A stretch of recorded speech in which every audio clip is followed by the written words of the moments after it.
Hi welcome to my channel. ఈరోజు అయితే నేను హెల్దీ ఫుడ్ తయారు చేస్తున్నానండి. ఇప్పుడు మనకి వినాయక చవితి సందర్భంగా మనకి కొబ్బరి చిప్పలు చాలా ఎక్కువ వస్తాయి కదండి. ఆ కొబ్బరి చిప్పలన్నీ కలిపి నేను ఇలా లడ్డూలాగా తయారు చేశాను. ఇంకా దీంట్లో ఏమేమి వేశాను, హెల్త్కి చాలా, మనం రోజు ఒకటి తింటే మాత్రం చాలా చాలా మంచిదనమాట. షుగర్ పేషెంట్లు అయినా సరే, చిన్నపిల్లలైనా సరే, పెద్దవాళ్ళైనా సరే ఈజీగా తినచ్చు. చాలా చాలా టేస్టీగా ఉంటుంది.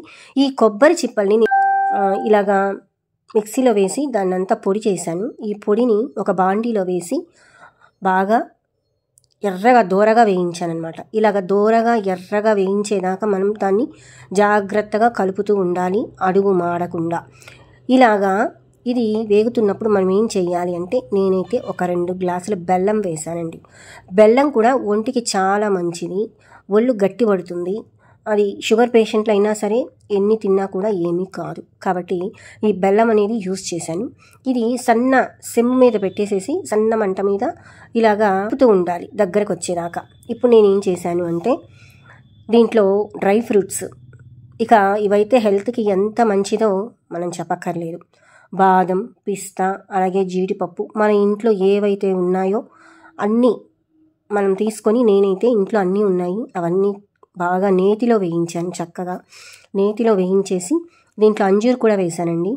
అంజూరు చక్కగా కట్ చేసేసి బాగా కచ్చా పచ్చాగా, మరీ మెత్తగా కాకుండా ఇలాగా పొడి పొడిగా నేను దాన్నంతా కూడా మిక్సీలో వేశాను.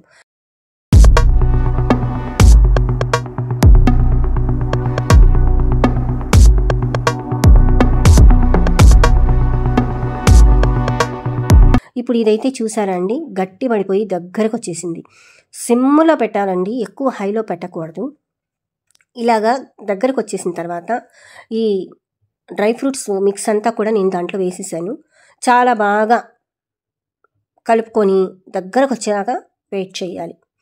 ఇది మనకి ఏంటంటే, మనకి ఎలా తెలుస్తుందంటే, మనం ఇలా పట్టుకుంటే గట్టిపడేంత వరకు ఉంచాలి. అలా బాగా అంతా మిక్స్ చేసేసి గట్టిపడేదాకా మనం స్టవ్ మీద అలా వాటిని కలుపుతూ ఉండాలి. అలా గట్టిపడిపోయిన తర్వాత ఏం చేయాలి అంటే, స్టవ్ ఆఫ్ చేసేసి ఇలా పక్కన పెట్టేసుకున్న తర్వాత చూసారండి, ఇలాగ రావాలన్నమాట. ఇలా వచ్చిన తర్వాత మనం ఏం చేయాలి, చక్కగా ఫ్యాన్ కింద పెట్టేసుకుంటే ఆరిపోతుంది. అంటే మరీ ఆరకుండానే మనం ఉండలు కట్టేసుకుంటే ఈజీగా మనకి ఉండలు గట్టిగా లేకుండా ఉండలు కట్టుకునేటట్టుంటే చాలా చాలా బాగుంటుంది.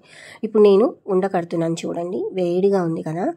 ఇలాగా చాలా చాలా అసలు ఎంత ఈజీ ప్రాసెస్, ఎంత హెల్దీ ఫుడ్ అంటే ఇదే అండి. రోజు ఒక లడ్డు తిన్నామనుకోండి చాలా హెల్తీ. మనం ఏంటంటే డ్రై ఫ్రూట్స్ డైరెక్ట్గా ఒక్కొక్కసారి తినగలుగుతాం, ఒక్కొక్కసారి తినలేము. పెద్దవాళ్ళు అయితే పళ్ళు లేనప్పుడు నవలలేకపోతారు. వాళ్ళందరికీ కూడా ఈ ప్రాసెస్లో మనం లడ్డు కానీ చేసి పెట్టినట్లయితే రోజు ఒక లడ్డు తింటే హెల్త్కి చాలా మంచిది.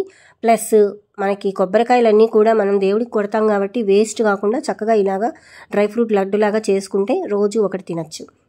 మరి చూసారు కదా, ఈజీ ప్రాసెస్, హెల్దీ ఫుడ్ అనమాట ఇది. కాబట్టి ఇలాగా డ్రై ఫ్రూట్ లడ్డు చేసేసుకోండి చక్కగా. రోజు ఇంట్లో పెద్దవాళ్ళు, పిల్లలు ఈజీగా తినేయచ్చు. మరి ఈ వీడియో మీకు నచ్చినట్లయితే సబ్స్క్రైబ్ చేసి లైక్ చేయండి.